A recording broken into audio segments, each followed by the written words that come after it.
세상이 평안한 날이 없죠. 우리 개인의 삶도 평안할 날이 없지만 세상도 평안할 날이 없고요.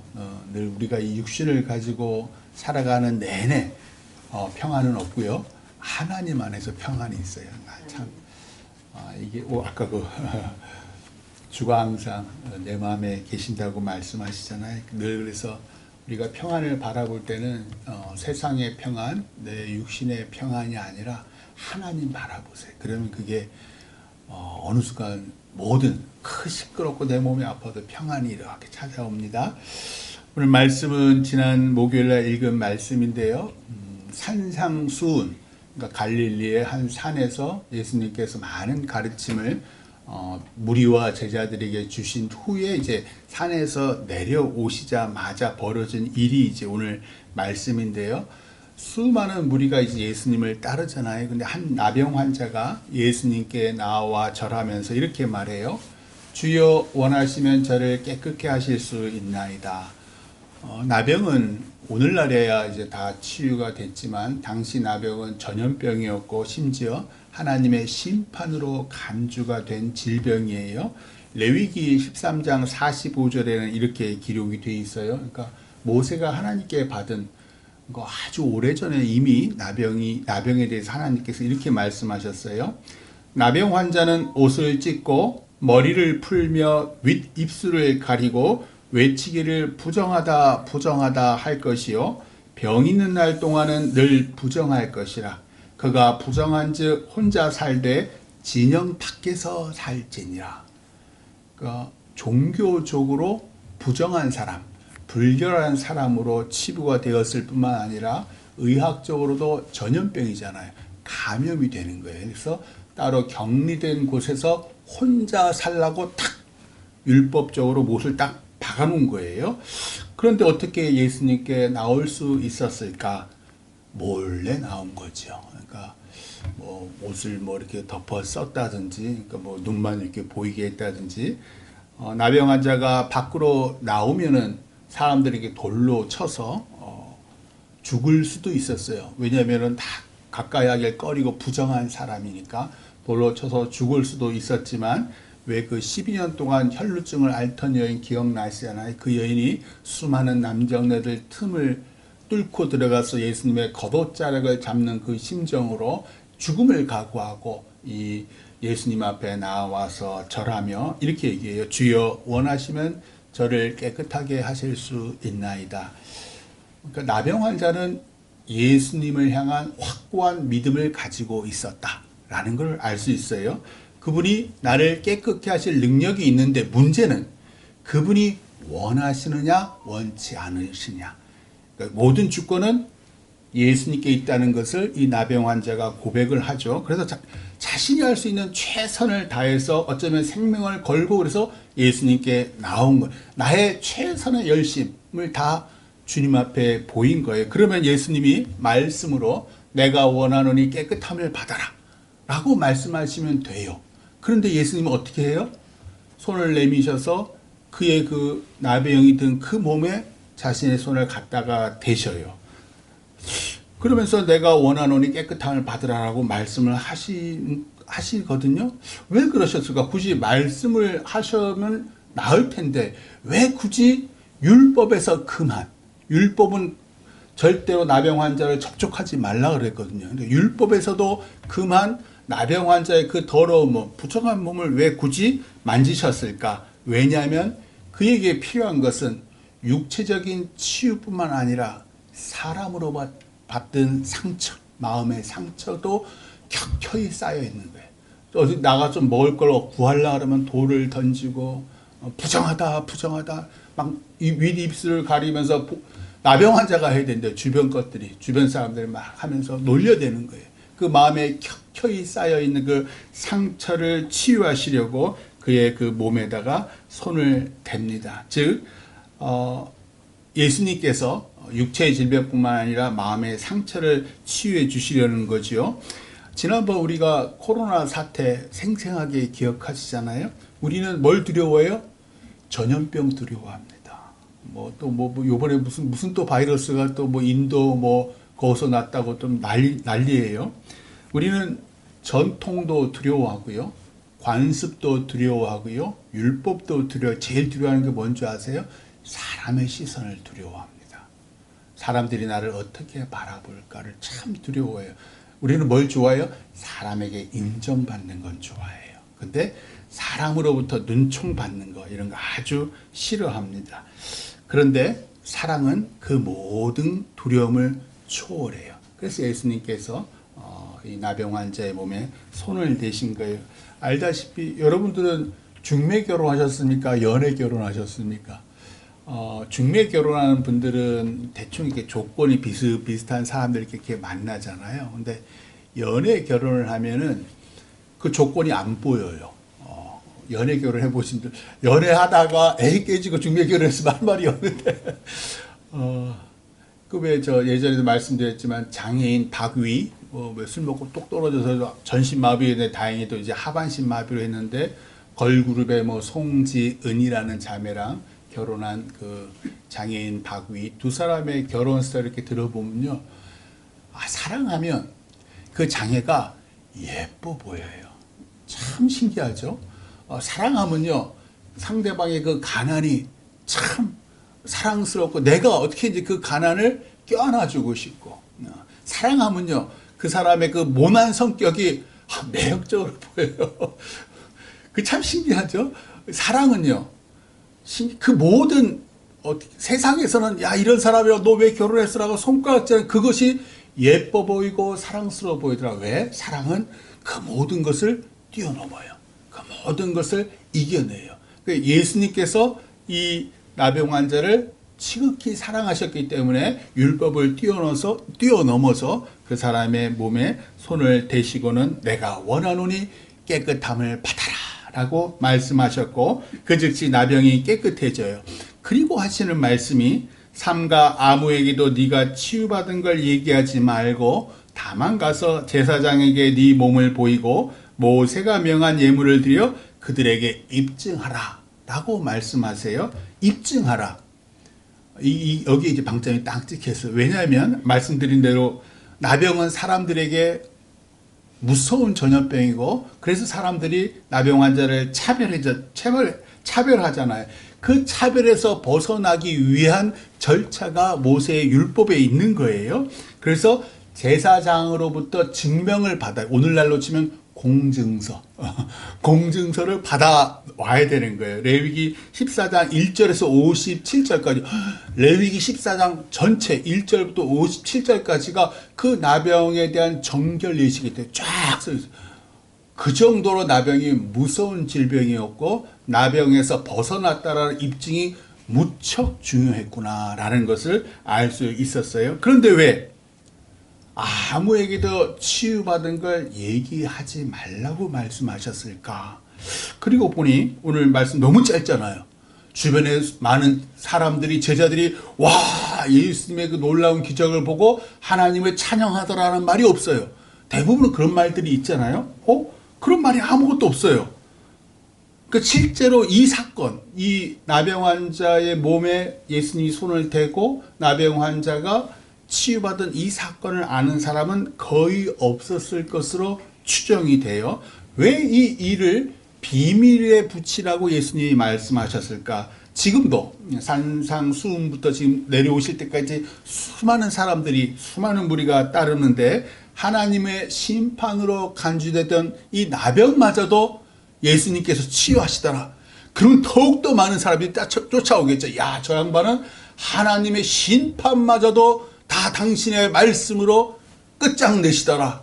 그러면 이 유대인들은 무슨 생각을 해요? 야, 드디어 우리의 정치적 메시아, 민족적 갈망인 메시아 왕국의 건설이 바로 이분을 통해서 이루어지겠구나. 엉뚱한 방향으로 예수님의 이 치유의 기적을 엉뚱한 방향으로 인도해서 민족적 갈등을 낳고 정치적인 권력과 폭력으로 마치 메시아 왕국이 건설될 수 있는 마냥으로 사람들이 생각할 수 있다는 거예요. 예수님께서 이 땅에 오신 목적은 다시 한번 말씀드려요. 당신의 목숨으로, 생명으로 죄인들을 구원하셔서 당신처럼 사는 하나님의 자녀가 되도록 하는 것. 그것이 예수님께서 이 땅에 오신 목적이. 아무리 너희가 제도를 바꿔보고 정치 권력을 바꿔보고 여당 야당 아무리 뒤집어봐라, 너희들의 죄성은 어디 가지 않는다는 거예요. 너희들의 죄성은 나 예수 그리스도를 믿고 예수 그리스도의 삶으로 인성이 변화돼서 십자가 너가 죽고 그리스도가 사시는 그 삶을 살아갈 때에 너희가 원하는 메시아 왕국은 이 땅에 임한다는 거예요. 폭력이 아니라고 말씀하세요. 그리고 난 다음에 이제 오늘 두 번째 말씀이 시작되는데, 갈릴리의 산에서 내려오신 후에 나병 환자를 치유하시고, 그리고 갈릴리의 가장 중심 도시라고 할 수 있는 가버나움에 들어가셔요. 이 가버나움은 국경 지역에 있어요. 시리아와 국경 지역에 있는데, 물론 다 로마의 식민지였지만 사람들의 그 문화와 사는 게 다르기 때문에 이 가버나움은 주요 상업 도로가 있었고 상업 지역인 거죠. 따라서 로마의 정예 군대가 주둔하고 있는 거예요. 왜냐하면 주요 상업 지역이기 때문에. 그러니까 거기에 이제 뭐 50부장, 10부장, 50부장, 100부장, 1000부장 뭐 이렇게 쫙 있었을 거예요. 그 중에 100부장이 있는데, 이 100부장은 예전에도 말씀드렸어요. 밑에 부하가 100명 있는 사람, 그러니까 100부장이에요. 오늘날 대한민국의 계급으로 치면 중대장, 그러니까 대위 정도, 그쵸, 대위 정도 되면 한 100명 정도 되니까요. 우리로 치면 별거 아니죠. 뭐 별거겠습니까? 근데 식민지였잖아요. 식민지 이스라엘에 있잖아요. 우리도 옛날에 그 식민지 조선, 그 일제 순사, 그 경찰 제일 말단이에요. 근데 순사들이 얼마나 사람들 괴롭히면 막 위세를 떱니까? 그러니까 이 사람은 백부장이니까 식민지 이스라엘에서 그 권세가 대단한 사람이었던 거죠. 이 사람이 예수님께 나와서 이렇게 간구했다라고 해요. 이렇게 요청을 해요. 주여, 큐리에라, 주여, 내 하인이 중풍병으로 집에 누워 몹시 괴로워하나이다. 그 주여라고 하는 거 보니까 유대교에 대해서 상당히 호의적인 사람이었고 예수님에 대해서 뭘 좀 아는 사람이었다라는 걸 알 수 있어요. 그리고 중풍병에 걸린 이 하인을, 유대인 하인이겠죠, 무척 아껴서 예수님께 나온 거예요. 그러자 예수님께서 내가 가서 고쳐주마라고 말씀하자 이렇게 대답을 하는데, 8절 9절 한번 읽어봐요. 오늘 말씀 8절 9절. 왜냐하면 예수님께서 이 백부장을 칭찬하신 이유가 여기에 있기 때문에 그래요. 자, 오늘 말씀 마태복음 8장 8절 9절 같이 읽어봐요. 시작. 백부장이 대답하여 이르되 주여, 내 집에 들어오심을 나는 감당하지 못하겠사오니 다만 말씀으로만 하옵소서. 그러면 내 하인이 낫게 싸움나이다. 나도 남의 수하에 있는 사람이요 내 아래에도 군사가 있으니 이더러 가라 하면 가고 저더러 오라 하면 오고 내 종더러 이것을 하라 하면 하나이다. 아멘. 유대인들은 이방인의 집에 들어가지 말라는 율법의 규정은 없어요. 그럼에도 불구하고 유대인들은 이방인들과 거의 접촉하지 않았어요. 왜냐하면 그 레위기 20장 23절에 이런 말씀이 있어요. 하나님 말씀에 너희는 내가 너희 앞에서 쫓아내는 족속, 이방 족속의 풍속을 따르지 말라.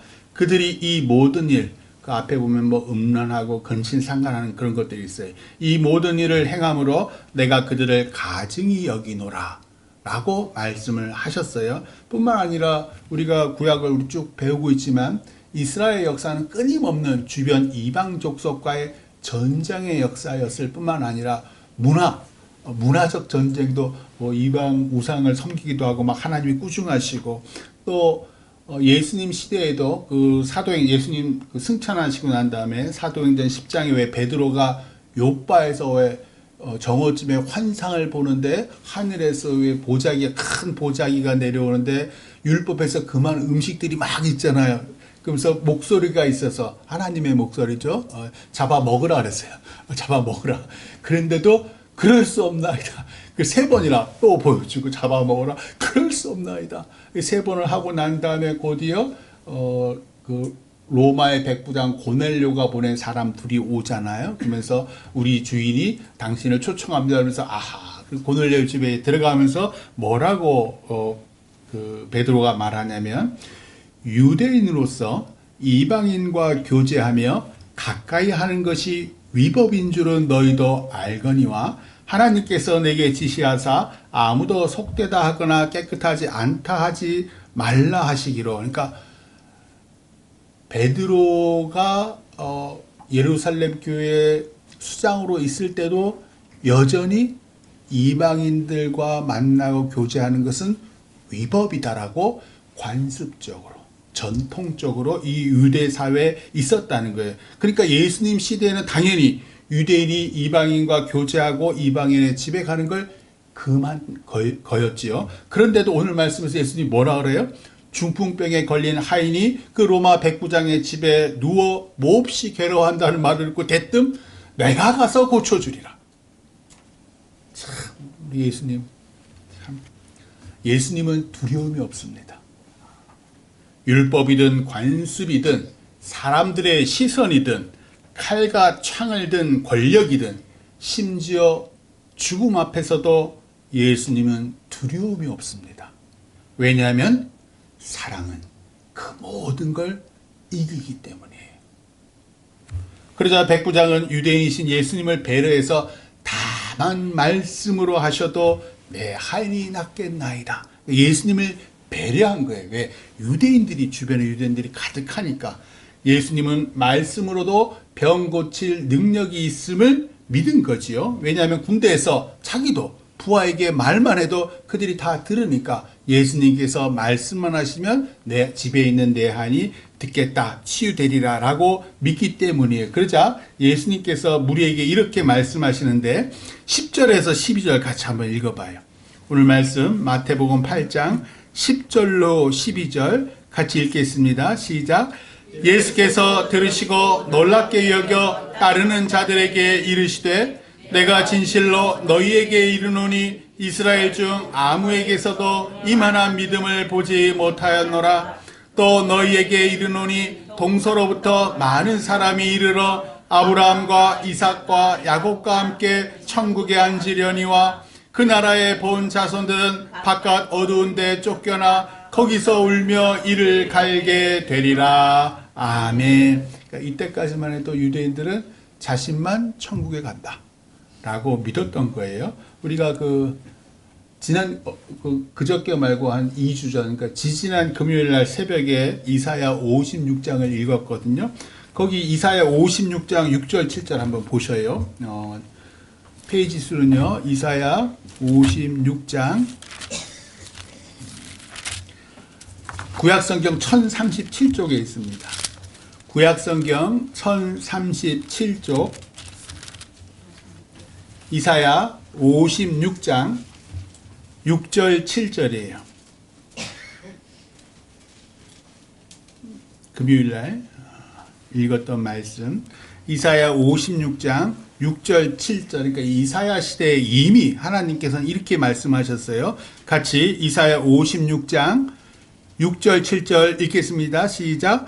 또 여호와와 연합하여 그를 섬기며 여호와의 이름을 사랑하며 그의 종이 되며 안식일을 지켜 더럽히지 아니하며 나의 언약을 굳게 지키는 이방인마다 내가 곧 그들을 나의 성산으로 인도하여 기도하는 내 집에서 그들을 기쁘게 할 것이며 그들의 번제와 희생을 나의 제단에서 기꺼이 받게 되리니 이는 내 집은 만민이 기도하는 집이라 일컬음이 될 것임이라. 아멘.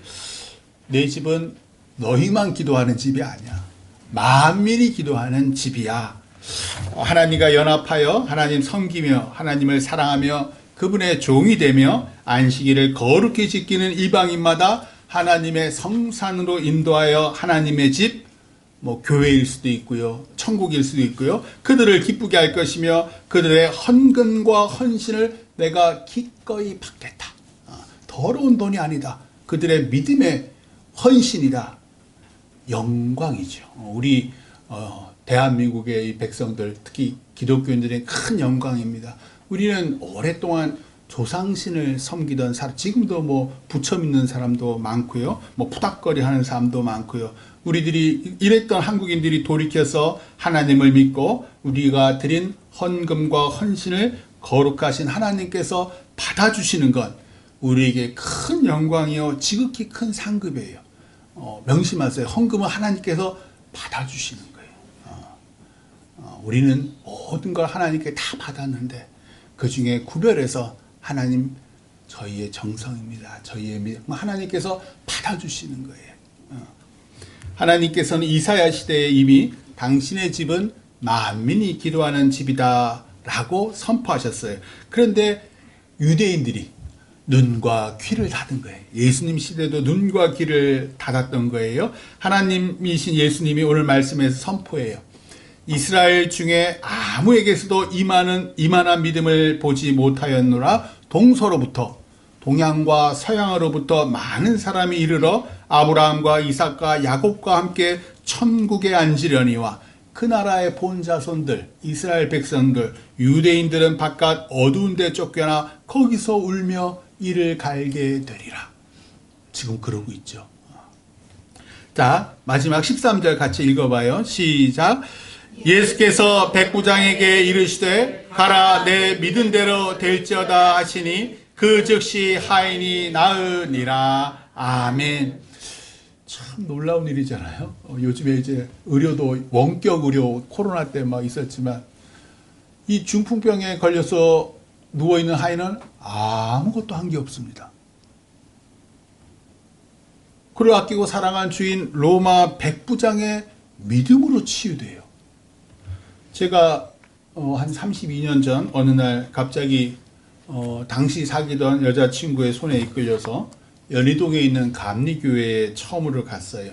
저도 군대에서 진중 세례를 받았지요. 근데 그때뿐이지 뭐 제대하고 학교 복학하고 전혀 하나님과 관계가 없고 교회를 간 적도 없어요. 그런데 이제 제가 사랑하는 여자친구가 주일에 교회를 가야 한다고 하니까 저는 믿진 않지만 늘 그 여자친구랑 같이 있고 싶은 마음 또 사랑의 눈이 멀어서 처음 이제 제대로 된 교회에 간 거예요. 그게 제 믿음으로 간 게 아니지요. 여자친구의 믿음으로 간 거예요. 저는 그저 여자친구를 사랑했을 뿐이지요. 그런데 말씀드린 대로 사랑이 모든 걸 이기게 해요. 교회에 대한 저의 불신, 그때도요 목사들 엄청 많이 사고 쳤고요. 교회 내에서 뭐 분란에 그 시대도 엄청 많았습니다. 그러니까 이제 저 당연히 그 교회에 대한 불신이 엄청났고 또 무엇보다도 야 예수님 하나님 그런 존재가 있어. 전 무신론자였거든요. 아주 철저한 무신론자였어요. 근데 그 모든 저의 의심을 사랑이 이기게 하더라고요. 그 여자친구의 설득으로 원래는 저 결혼식 때도 제 지도 교수님이 주례를 서서야 제가 이제 대학원을 다닐 때였으니까 근데 그 주례 자리에 한 번도 보지 못한 장모님이 다니시는 강릉의 교회 목사님이 주례로 오신 거예요.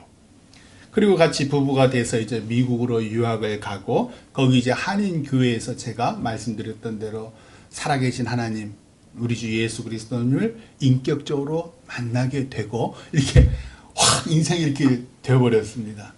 사도 바울은요 로마서 1장 15절에서 17절 한번 읽어보세요. 신약성경 로마서 1장 15절에서 17절 한번 찾아보세요.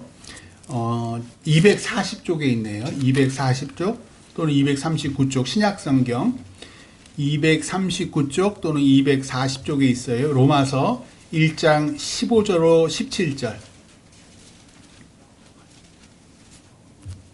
귀한 말씀이죠. 로마서 1장 15절로 17절 같이 로마서 1장 15절로 17절까지의 말씀 같이 읽겠습니다. 시작. 그러므로 나는 할 수 있는 대로 로마에 있는 너희에게도 복음 전하기를 원하노라. 내가 복음을 부끄러워하지 아니하노니 이 복음은 모든 믿는 자에게 구원을 주시는 하나님의 능력이 됨이라. 먼저는 유대인에게요 그리고 헬라인에게로다. 복음에는 하나님의 의가 나타나서 믿음으로 믿음에 이르게 하나니 기록된 바 오직 의인은 믿음으로 말미암아 살리라 함과 같으니라. 아멘. 그러니까 백부장의 믿음으로 중풍병에 걸린 하인이 살아나잖아요. 사도 바울의 믿음으로 예수님을 모르던 이방 로마 사람들이 예수님을 믿게 되지요. 당시 여자친구의 믿음으로 무신론자가 저라는 무신론자가 만민이 기도하는 집 교회에 처음으로 와서 살아계신 하나님을 만납니다. 복음에는요, 하나님의 의가 나타나서 믿음에 이르게 한다 그러잖아요. 즉 나의 믿음으로 끝나는 게 아니라는 거예요.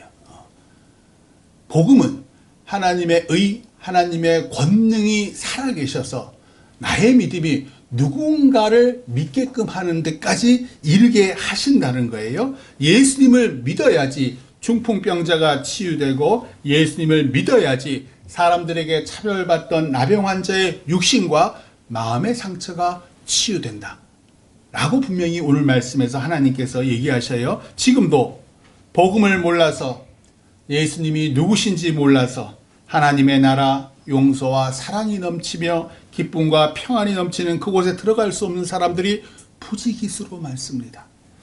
압니다. 그들이 거부한다는 것을요. 저도 그랬어요. 아주 강력히 거부했어요. 교회, 예수 철저히 거부했습니다. 아주 몸서리 쳐지도록.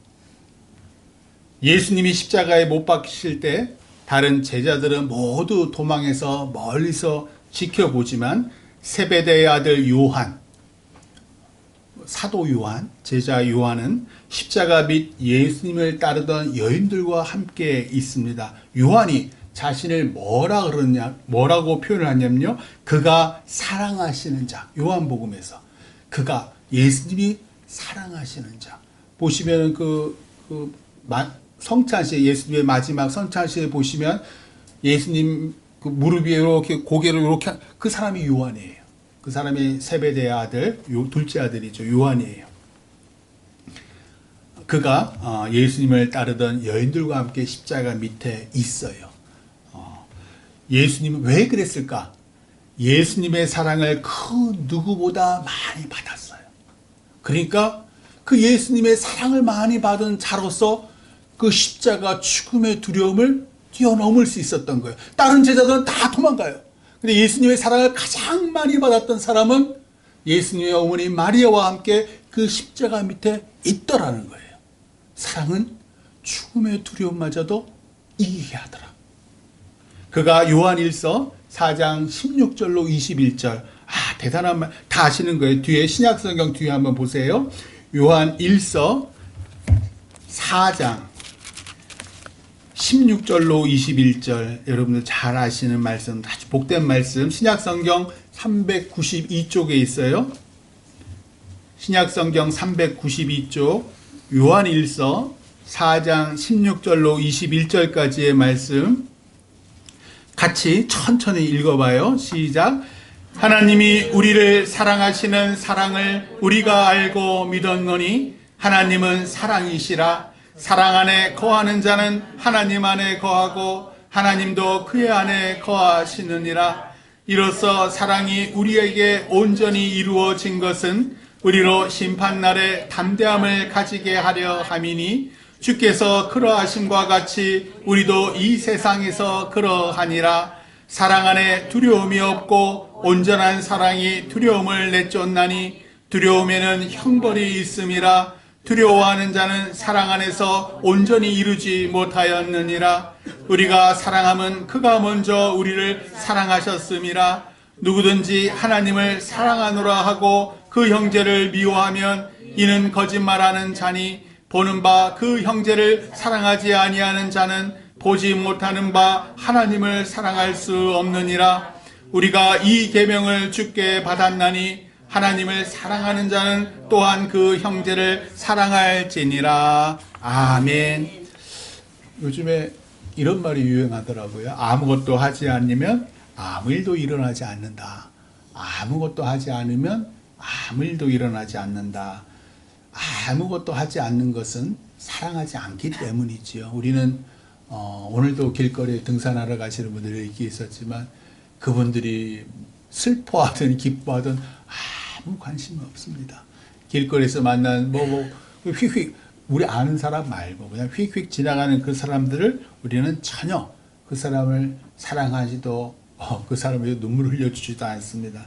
그런데 나와 함께할 사람, 지금 내 옆에 있는 사람, 내가 아내라고 또 남편이라고 부르는 사람, 내가 아버지 어머니라고 부르는 사람, 내가 아들과 딸, 형과 동생, 친구라고 부르는 사람, 하물며 이방 신을 섬기는 로마의 백부장은 사랑하는 하인을 위해서 자신을 낮추고 친히 예수님께 나와서 주여라고 간구합니다.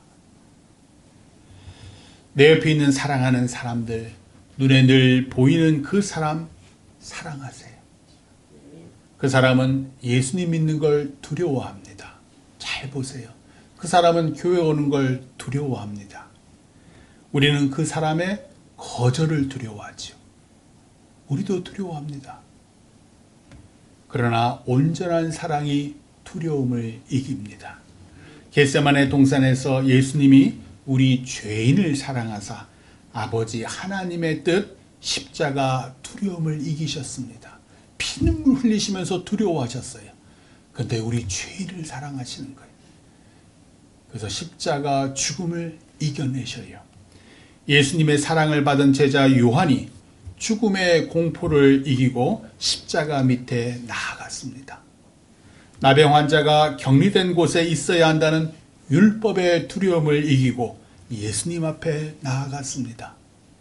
로마의 백부장이 우상을 섬기는 로마인임에도 로마인과 유대인들의 시선을 두려워하지 않고 사랑하는 하인을 위해 예수님 앞에 나아갔습니다. 이제 우리 차례입니다.